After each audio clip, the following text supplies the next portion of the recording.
रहीम अस्सलाम वालेकुम dear students. आज के लेक्चर में हम डिस्कस करेंगे Dalton's law of partial pressure. अपनी बुक्स के ऊपर इसको बेटे मेंशन कर लें कि ये लॉन्ग क्वेश्चन है।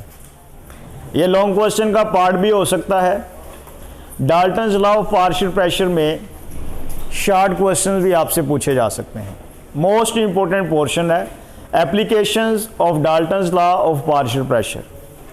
तो सबसे पहली एप्लीकेशन है डाल्टन्स लॉ की collection of gases. Collection of gases. Lab के अंदर बेटा जी बहुत सी गैसेस की जब प्रिपरेशन की जाती है तो उनको वाटर की सरफेस के ऊपर से कलेक्ट किया जाता है ताकि उस गैस में मौजूद कोई डस्ट पार्टिकल्स वगैरह हैं वो उस गैस में से क्या हो सके, रिमूव हो सके। सेकंड, वो गैस वाटर में इनसॉल्युबल होनी चाहिए। बात की समझ लगी? मिसाल के तौर पे हम यहाँ पे एक कंटेनर बनाते हैं कि ये हमारे पास एक कंटेनर है। इस कंटेनर के अंदर बेटा जी कंपाउंड है KClO3, पोटाशियम क्लोरेट। सही हो गया। इस कंटेनर के ऊपर ये बेटा जी एक लगा हुआ है पाइप, ठीक है, ट्यूब है ये, और इस ट्यूब को आगे कनेक्ट किया गया है वाटर के टैप के अंदर। ठीक है, ये वाटर का टैप है और इस टैप के ऊपर हमने क्या किया है, एक इन्वर्टेड ट्यूब रखी हुई है। ये बेटा जी क्या है, एक इन्वर्टेड ट्यूब है ये। ठीक हो गया। ये वाटर का टैप है। अब बेटा जी क्या होगा कि जब हम क्या करते हैं KClO3 को हीट अप करते हैं तो ये बेटे डिसोसिएट हो जाता है पोटाशियम क्लोराइड में और ऑक्सीजन में। किस में कन्वर्ट हो जाता है? पोटाशियम क्लोराइड और ऑक्सीजन में। ये ऑक्सीजन गैस यहां से मूव करके कहां पे आती है बेटा जी? इस वाटर में। और ये वाटर में से गैस जो है वो कहां पे आ जाती है बेटा जी? इस इन्वर्टेड ट्यूब के अंदर आ जाती है। अब ये जो आपको गैस हासिल हुई है ये बेटा जी क्या है? ये मॉइस्ट गैस है। ये क्या है? Moist gas. यानी कि ये गैस नहीं है बल्कि ये मिक्सचर बन चुका है। किस चीज का मिक्सचर बन गया बेटा जी? ये दो चीजों का मिक्सचर है। एक इसके अंदर बेटा जी क्या है? ड्राई गैस है यानी कि ड्राई ऑक्सीजन। एक इसके अंदर क्या है बेटा जी? वेपर्स है। तो इसका मतलब है कि इस मॉइस्ट गैस का जो टोटल प्रेशर होगा वो ड्राई गैस के प्रेशर और वाटर वेपर्स के प्रेशर के सम के इक्वल होगा। बात की समझ लगी? तो according to Dalton's law P moist gas का जो प्रेशर है, टोटल प्रेशर, वो सम होगा बेटा जी किसका? ड्राई गैस प्लस बेटा जी किसका? वेपर्स के प्रेशर का। ऐसे ही है ना बेटा? अब याद रखिएगा वेपर्स का जो पार्शियल प्रेशर होता है वाटर वेपर्स का, आप उसे बोलते हैं एक्वस टेंशन। क्या बोलते हैं? Aqueous tension. तो हम इसको लिख सकते हैं कि P मॉइस्ट जो है ये किसके इक्वल है बेटा जी? P ड्राई प्लस क्या आ जाएगा यहां पे? Aqueous tension. अगर आपसे ये शॉर्ट क्वेश्चन पूछा जाए कि व्हाट इज एक्वस टेंशन तो आप क्या बताएंगे? Pressure exerted by water vapours. Water vapours जो प्रेशर एक्सर्ट करते हैं आप उसे बेटे क्या बोलते हैं? Aqueous tension. ओके हो गया। तो अब बेटा जी यहां से हम फाइंड करना चाहते हैं ड्राई ऑक्सीजन का पार्शियल प्रेशर। तो क्या करेंगे? जो P मॉइस्ट है, जो टोटल प्रेशर है, उसमें से माइनस कर देंगे किसको? एक्वस टेंशन को। तो हमें क्या मिल जाएगा बेटा जी? ड्राई ऑक्सीजन का पार्शियल प्रेशर। ठीक है, ये P ड्राई जो है ये किसके इक्वल आ गया बेटा जी? P मॉइस्ट और माइनस क्या हो गया बेटा जी? Aqueous tension. सब बच्चों को क्लियर है? अब इस पार्शियल प्रेशर फाइंड करने का फायदा क्या हुआ बेटा जी हमें पता है कि पार्शियल प्रेशर किसी भी गैस का वो डायरेक्टली प्रोपोर्शनल है नंबर ऑफ मोल्स के, पढ़ा था ना डाल्टन्स लॉ में। या फिर बेटा वो किसके इक्वल होता है, टोटल प्रेशर और मोल फ्रैक्शन के प्रोडक्ट के। किसी भी गैस का पार्शियल प्रेशर टोटल प्रेशर और मोल फ्रैक्शन के प्रोडक्ट के इक्वल होता है। तो इसका मतलब है अगर हमने पार्शियल प्रेशर गैस का फाइंड कर लिया है तो यहां से हम क्या फाइंड कर सकते हैं, हम उस गैस के मोल्स फाइंड कर सकते हैं, हम उस गैस के क्या फाइंड कर सकते हैं, मोल फ्रैक्शन फाइंड कर सकते हैं। यानी कि हमें यह पता चल जाएगा कि इस रिएक्शन के दौरान गैस की कितनी अमाउंट प्रोड्यूस हुई है। बात की समझ लगी ना। तो किसी भी गैस की रिएक्शन के दौरान जो अमाउंट प्रोड्यूस हो रही है उसको हम कैलकुलेट इजीली कर सकते हैं बाय यूजिंग डाल्टन्स लॉ। बात की समझ लगी सबको। तो यहां से बेटे आपसे पूछा जा सकता है कि how we can calculate partial pressure of dry gas that is collected over the water surface. बात की समझ लगी ना बेटे। इसी तरह बेटे यहां से पूछा जा सकता है कि what is aqueous tension. Aqueous tension बेटे क्या होगी, pressure exerted by water vapours is called as aqueous tension. Okay हो गया। तो दोनों बातें आपने याद रखनी है। सेकंड बेटा जी रेस्पिरेशन। रेस्पिरेशन में डाल्टन्स लॉ का क्या किरदार है बेटा। देखें जब हम सांस लेते हैं, ये हम कंसीडर कर लेते हैं कि ये बेटा जी हमारे क्या हैं, लंग्स हैं, फेफड़े हैं, और ये बेटा जी क्या है, ये एयर है। ओके हो गया। अब एयर के अंदर जो ऑक्सीजन का बेटा जी पार्शियल प्रेशर होता है वो 159 टॉर होता है, याद रहेगा। हवा में ऑक्सीजन का पार्शियल प्रेशर कितना है, 159 टॉर, जबकि बेटा जी हमारे लंग्स में ऑक्सीजन का पार्शियल प्रेशर होता है 116 टॉर। ये बेटा जी मल्टीपल चॉइस क्वेश्चन में पूछा जा सकता है। ओके हो गया।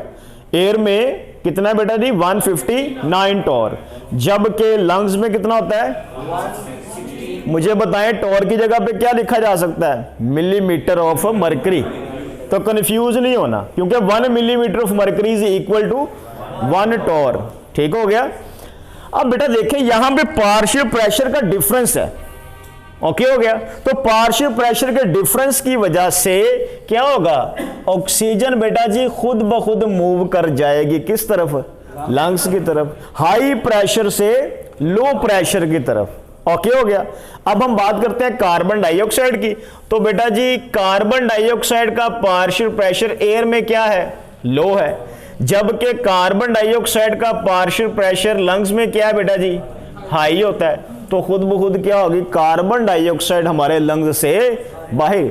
तो अगर ये पार्शियल प्रेशर का डिफरेंस ना हो तो क्या रेस्पिरेशन का अमल होगा? तो इसका मतलब है कि डाल्टन्स लॉ जो है वो डायरेक्टली डिस्क्राइब कर रहा है फिनोमिना ऑफ रेस्पिरेशन। बात की समझ लगी, सबको क्लियर है। अब रेस्पिरेशन को ही मद्देनजर रखते हुए हम देखते हैं कि एट हायर एल्टीट्यूड्स रेस्पिरेशन कैसे होती है। एट हायर एल्टीट्यूड्स, पहाड़ों के ऊपर, या फिर बेटा जी आप किसी जहाज में सफर करते हैं, तो यहां पे देखें बेटा जी सब बच्चे याद रखिएगा, ये क्या है, ये अर्थ सरफेस है, ये सी लेवल है। ठीक हो गया। यहां पर एयर के अंदर ऑक्सीजन का पार्शियल प्रेशर है 159 टॉर।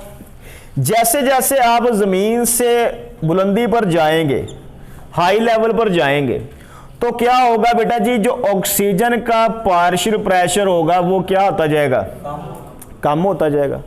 तो जब बेटा जी ऊपर बुलंदी पे पार्शियल प्रेशर कम होगा तो फिर बेटा जी पार्शियल प्रेशर का जो डिफरेंस था लंग्स में और एयर में वो क्या हो जाएगा, कम हो जाएगा।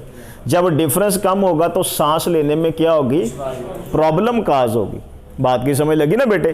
तो जैसे ही कहता है कि पहाड़ों की बुलंदी पे जाएं, या आप किसी एयरक्राफ्ट में सफर कर रहे हैं तो उसके केबिन के अंदर जो नेचुरल पार्शियल प्रेशर था ऑक्सीजन का वो क्या हो जाता है, वो कम हो जाता है, जिसकी वजह से ब्रीथिंग में क्या होती है बेटा जी, प्रॉब्लम होती है। बात की समझ लगी ना बेटे। तो अब किया जाता है, हायर एल्टीट्यूड के ऊपर एयरक्राफ्ट का जो केबन होता है, ये बेटा जी क्या है, केबन ऑफ एयरक्राफ्ट, ठीक है ना। एयरक्राफ्ट का जो केबन है, इसके अंदर जो ऑक्सीजन का पार्शियल प्रेशर है वो 159 टोर जो है उसको मेंटेन किया जाता है। बात की समझ लगी, ताकि क्या हो बेटा जी, ब्रीथिंग का प्रोसीजर इजी हो। तो अगर आपसे शॉर्ट क्वेश्चन पूछा जाए कि why does pilot feel uncomfortable in breathing at higher altitudes, बुलंदियों पर जो है वो एक पायलट ब्रीथिंग में जो है वो प्रॉब्लम फील करता है, उसकी रीजन क्या है। तो हम क्या बताएंगे कि as we move from sea level और earth surface to higher altitude the partial pressure of oxygen in the air decreases due to the low difference of partial pressure of oxygen between ears and lungs one feel uncomfortable while breathing। बात की समझ लगी ना, कि क्योंकि बेटा जी higher altitudes के ऊपर ऑक्सीजन का जो पार्शियल प्रेशर है उसका एयर और लंग्स के दरमियान जो डिफरेंस है वो कम हो जाता है, जिस वजह से हर बंदा जो है या जो पायलट है वो क्या फील करेगा बेटा जी, अनकंफर्टेबल फील करेगा। बात की समझ लगी। तो नॉर्मल ब्रीथिंग के लिए फिर क्या जरूरी होता है, मेंटेन किया जाएगा एयरक्राफ्ट के केबन का पार्शियल प्रेशर। बात की समझ लगी ना बेटे। इसी तरह सी डाइविंग जब की जाती है, ठीक है, सी डाइविंग के दौरान, सी डाइविंग, अब सी डाइविंग जब की जाती है तो बेटा ये देखें यहां पर ये एयर है और ये बेटा जी क्या है, वाटर है, सही हो गया। एयर के अंदर ऑक्सीजन का पार्शियल प्रेशर बेटा कितना है, 159 टोर है। यहां पे बेटा जी ऑक्सीजन प्लस नाइट्रोजन है, ऐसे ही है ना, ऑक्सीजन प्लस नाइट्रोजन है। नाइट्रोजन को अल्लाह पाक ने हवा के अंदर क्यों रखा हुआ है, ताकि एयर का जो है वो प्रेशर 159 टोर हो, इजीली वो है सांस लेने में जो है वो क्या हो बेटा जी, आसानी हो। ओके हो गया। नाइट्रोजन एक इनर्ट गैस है, नाइट्रोजन क्या है, एक इनर्ट गैस है। अब आप क्या करते हैं, आपने सी डाइविंग करनी है, तो सी डाइविंग के दौरान आप क्या करते हैं, जो सिलेंडर लेके जाएंगे, सिलेंडर लेके जाएंगे ना सी डाइविंग के दौरान, तो ये सिलेंडर है बेटा जी। इस सिलेंडर के अंदर अगर आप यूज करते हैं किसको बेटा जी, एयर को, किसको यूज करते हैं, एयर को। इस एयर के अंदर बेटा जी क्या है, 21% ऑक्सीजन और 78% बेटा जी क्या है, नाइट्रोजन।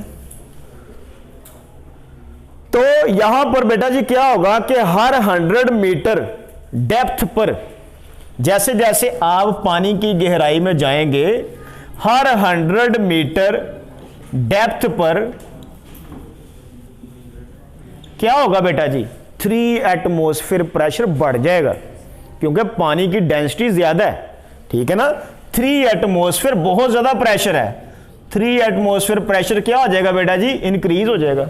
यानी कि जो आपकी सिलेंडर के अंदर हवा है उसके ऊपर प्रेशर बढ़ गया है, आपकी बॉडी पे भी प्रेशर बढ़ रहा है। अब बेटा जी इस हवा को अगर आप इनगल्फ करेंगे, इनहेल करेंगे, तो क्या होगा, ये जो नाइट्रोजन है ये बेटा जी हमारे ब्लड में डिफ्यूज होना शुरू हो जाएगी, जिसकी वजह से क्या है बेटा जी, आपको गुनूदगी आना शुरू हो जाएगी, नींद आना शुरू हो जाएगी, और इससे बेटा जी डेथ भी हो सकती है। सही हो गया। तो इसका सब्स्टिट्यूट क्या है, हम यहां पर यूज करते हैं हीलियोक्स। क्या यूज करते हैं बेटा जी, हीलियोक्स। हीलियोक्स क्या है बेटा जी, it is the mixture of hydrogen plus helium. याद रहेगा, 20% क्या है ऑक्सीजन और 80% क्या है हीलियम। हीलियम भी बेटा जी क्या है, इनर्ट गैस है, सही है। अब हीलियम जो है ये हाई प्रेशर पर हमारे ब्लड में इजीली डिफ्यूज नहीं होती। बात की समझ लगी ना बेटे। तो इस वजह से आप क्या करते हैं, आप इजीली ब्रीथिंग कर सकते हैं वाइल डाइविंग। बात की समझ लगी। अगर यहां से शॉर्ट क्वेश्चन आपसे पूछा जाए कि why we can not use normal air for breathing during sea diving, sea diving के दौरान हम नॉर्मल एयर को जो है वो सांस लेने के लिए यूज नहीं कर सकते, उसकी वजह बताएं। तो आप क्या बताएंगे कि 100 मीटर डेप्थ पर क्या होता है, 3 एटमॉस्फेयर प्रेशर बढ़ जाता है, जिसकी वजह से नाइट्रोजन जो है वो हमारे ब्लड में डिफ्यूज कर जाती है। ब्लड में डिफ्यूज करेगी तो इंसान क्या है, डीजीनेस फील करेगा, उसको जो है वो चक्कर आना शुरू हो जाएंगे, नींद आना शुरू हो जाएगी और वो उसकी डेथ की बाइस बन सकती है। तो फिर हम क्या यूज करते हैं सिलेंडर में, हीलियोक्स यूज करते हैं। हीलियोक्स बेटा जी क्या है, किस चीज का मिक्सचर है, ऑक्सीजन और हीलियम का। कितने परसेंट ऑक्सीजन है, 20%, और 80% क्या है। अब हाई प्रेशर पर भी हीलियम हमारे ब्लड में डिसॉल्व नहीं होती और हमें ब्रीथिंग में हमें क्या होती है बेटा, आसानी होती है। तो ये सारी बातें जो हैं ये बेटा जी कौन एक्सप्लेन कर रहा है, Dalton's law of partial pressure. सब बच्चों को ये क्लियर है बेटा जी? जी तो स्टूडेंट अब हम डिस्कस करते हैं डिफ्यूजन। डिफ्यूजन को समझने के लिए हम कंसीडर करते हैं कि ये हमारे पास एक कंटेनर है और इस कंटेनर के दरमियान में ये एक पार्टीशन लगाई हुई है, ठीक हो गया। इसके एक साइड पर